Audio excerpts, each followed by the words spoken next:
লামডিঙৰ এখন বিদ্যালয়ত অদৃশ্য শিক্ষকে দিছে পাঠদান ছাত্ৰ-ছাত্ৰীসকলেও শুনিছে একান্ত মনে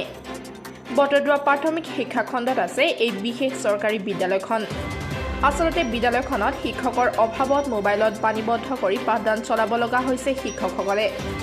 অতি দুৰ্গম অঞ্চলৰ এই বিদ্যালয়খনৰ নাম ফৰাজী বস্তি মজলীয়া বিদ্যালয় বিদ্যালয়খনত 9টা শ্ৰেণীৰ বিপৰীতে আছে মাত্ৰ 3জন শিক্ষক 2 শতাধিক ছাত্ৰ-ছাত্ৰী থকা এই বিদ্যালয়খন সদায় অৱহেলিত হৈ আহিছে যাৰ বাবে ছাত্ৰ-ছাত্ৰীসকল শিক্ষা গ্ৰহণ কৰাৰ ক্ষেত্ৰত যথেষ্ট অসুবিধাৰ সন্মুখীন হ'ব লগা হৈছে বিদ্যালয়খনৰ প্ৰধান শিক্ষকজনে বিভাগীয় কৰ্তৃপক্ষক বাৰম্বাৰ অনুনয় বিনয় কৰিও সুমতি পোৱা নাই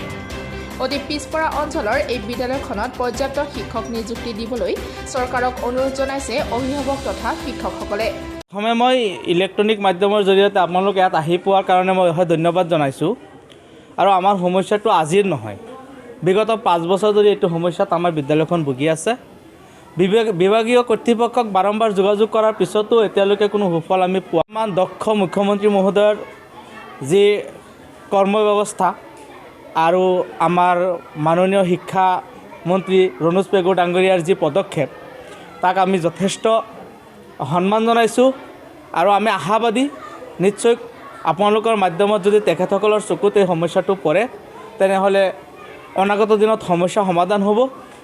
আৰু এটা আহ্বান জনাম আমাৰ মুখ্যমন্ত্ৰী মহোদয় শিক্ষামন্ত্ৰী মহোদয়ক ইয়াত প্ৰায় 200ৰো অধিক ল'ৰা ছোৱালী গোটেইকেইজন ল'ৰা ছোৱালীৰ ভৱিষ্যত শিক্ষক নিযুক্তিৰ ওপৰত নিৰ্ভৰ কৰিছে যদিও আমি পাঠদান কৰিছোঁ এইটো পৰ্যাপ্ত নহয় আমি বিভিন্ন ইলেক্ট্ৰনিক মাধ্যম ব্যৱহাৰ কৰিছোঁ সেইটো এক্টিভিটি ৱাইজ শিক্ষা ব্যৱস্থাত যথেষ্ট নহয় গতিকে শিক্ষক নিযুক্তি দিব লাগে